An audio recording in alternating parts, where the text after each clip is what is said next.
Hey, what's going on, Commish? I see you, man. What it is? What it is? It's the Commish radio show. Radio show. What's the Commish radio show? Radio show. What's the Commish radio show? Radio show. What's the Commish radio show? Radio show. I see you. You're going 10 seconds. What's going on? This probably Jam the Fashionista. Okay. And I'm Young Strip on there, man. Young Strip. The Commish radio show. Radio show.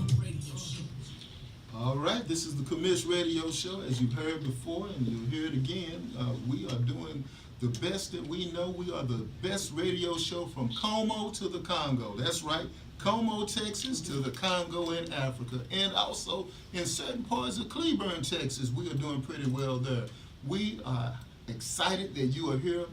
Today, Wednesday, is hump day. It's the middle of the week. It's the midweek Commish Radio Show.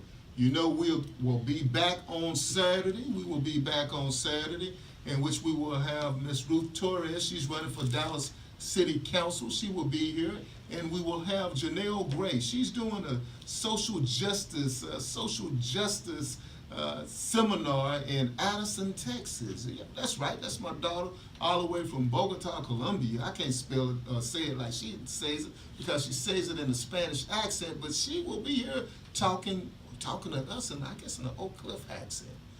That's what it's about. But Oak Cliff can't be Oak Cliff without any Flewellens. That's the way it is. Well, that's what. And we have one of them here right now. I'm so happy to be here. I'm doing very well, thank you. Good. How are you today? I'm doing fine.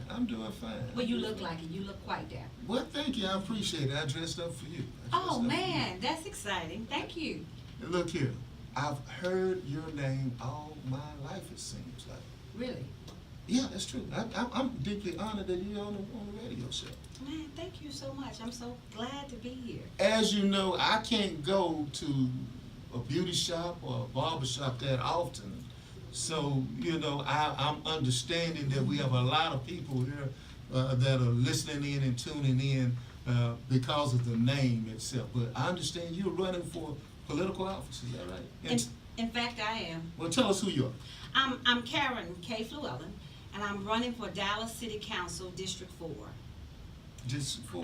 Yes. I am, I'm a daughter, I'm a lifelong hairstylist, I'm a business owner, I'm an author, I'm a concerned citizen, and now I have entered into the arena of politics. Now, why you want to do something like that? Your life has been so well ordered now, and it seems like politicians get in trouble these days. Why would you want to be around people like that? Well, you know what I believe? I believe that politics is a stage, it's a platform. I would even say akin to, like, you know how they say people when you're drinking highlights who you are, or it intensifies your emotions. I think politics just is a glass bowl, and it just shows us brighter. It shows the lights brighter than who you are. I'm a great person, and so I'm okay with the bright light shining on me. Now, the bright light shining on you, you've been attending all of these forums and debates and all of this. How's that been working for you? So far, so good. So far, so good. What are the people saying in the district? You're running for the district. What district is it again? It's District 4. District 4. Now, where's District 4? District 4 is Oak Cliff. It's and a lot of people now are saying Bishop Arts is Oak Cliff, and it is. I'm going to refer it to as the new Oak Cliff. But it's from 35, the area between 35 and 45. As far south as Loop 12, as far north as downtown, as far north as Colorado, just before you get to downtown. So the area between 35, 45, and like I said, it would go as far south as Loop 12. That's a lot of walking that you have to do in campaigning. You have the Bishop Arts District now? No, I'm not in the You're Bishop not Arts, in the Bishop Arts no. District. It's on the other side It's on of the 35. other side of it. So on the side that they're going to try to make it Bishop Arts District South? Right. Yeah. Right, the new, as I'm telling you, it's the new Oak Cliff. We got the Bishop Arts is saying they're the Oak Cliff. We're the new Oak Cliff. Now, with that being said, Oak Cliff, as we're talking about the new Oak Cliff, the old Oak Cliff that I remember, it seems to be disappearing in some aspects. They say gentrification is coming. What is your opinion of gentrification?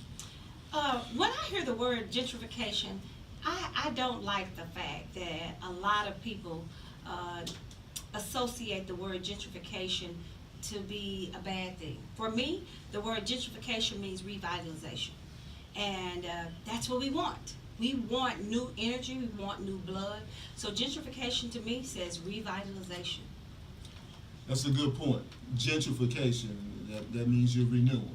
Absolutely. So what do we do with the people who are being somewhat forced out of their neighborhood? We help them. So what we do, first of all, one of the reason that I'm running is because I genuinely believe that Dallas has focused a lot on projects and infrastructure, but I think that it misses the gem, in particular in the southern sector, District 4. The gem of our district is the people. So my whole campaign is geared towards what do we do for the people. So when you say what do we do about the people who are being forced out, for the people who own their homes, there are tons of projects that are available where we can keep them in their homes. We can help them save their homes. It doesn't matter what's happening around them if we can stabilize them in their homes. So what do? We help them. We bring them resources that can help them keep their homes. Now, the resources that you're speaking of, what type of resources would you propose? Well, there are a lot of resources that are already available today. The Habitat for Humanity has grants for people to either just save their house if their house is falling apart.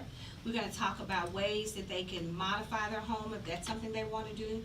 We want to talk to the people who are over 65 who can get tax breaks.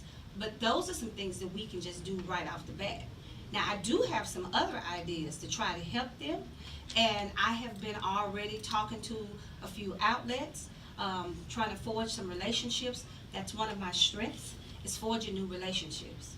And so I've already kind of started the process of talking to a couple organizations about things we can do to help in our district. Now, in order to maintain your home, it's going to obviously require people to have jobs. Okay. Now, do we have any jobs that are coming? Man. Because and this reminds me of when I lived in Oak Cliff. I lived in Oak Cliff, and it seemed like every bus that we had was to take us to a job that was in North Dallas. Mm-hmm.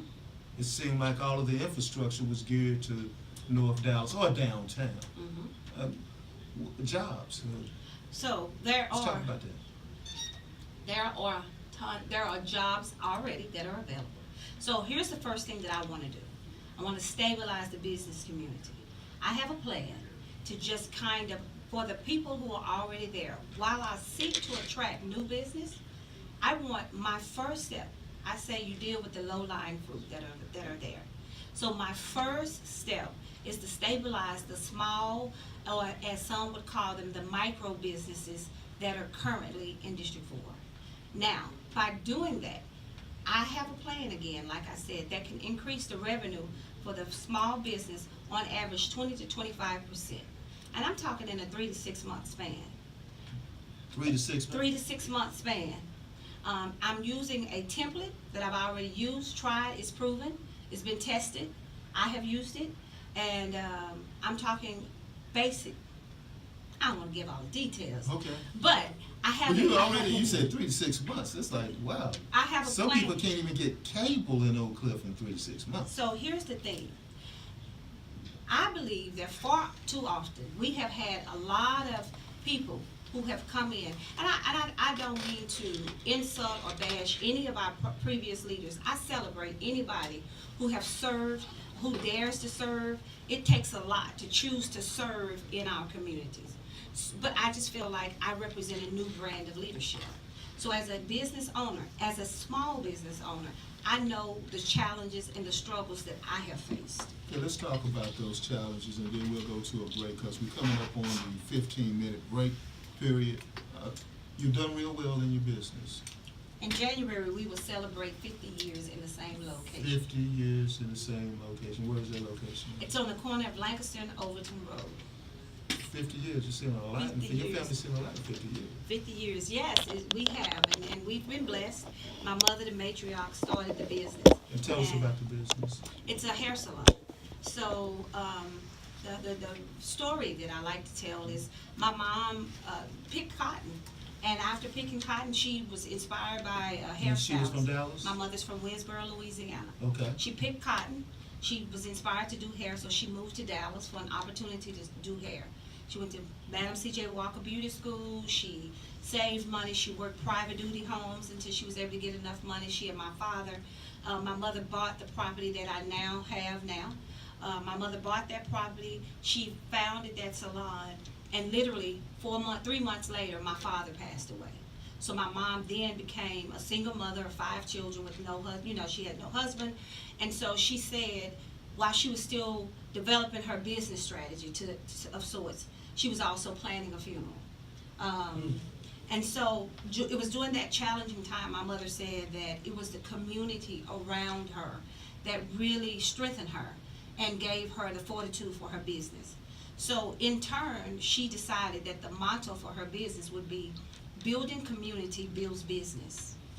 So as she began to build the community, and that was her whole, like, I'm gonna do hair, but everything that I do is gonna be centered around the community. Well, that idea passed on to me.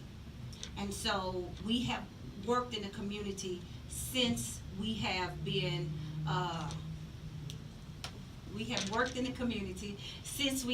there. And because of that, I have come to know the community in a different kind of way. Because your hairstylists touch you in a way that most people don't. We have very intimate access to you. Much like a doctor, we are in very close space, close quarters. And I direct the conversation, I ask the questions, and so in doing so, I feel like I've had an opportunity to get to know the community in a way that most people don't. All right. Get to know the community. One house at a time. All right? One head at a time. All right. Okay, we get ready to take a quick break, and when we come back, we will, we'll talk a little bit more. Let's do it. All right, let's go ahead and do it. Let's roll some drops. You ready for some home-style cooking, some real Cajun food? You need to visit Thibodeau's Cajun All right. Cooking, 107 North Cedar Ridge in Duncanville, Lower the Texas. mics off. Let's cut the YouTube clip. All right. Let's go ahead and cut the YouTube. We'll be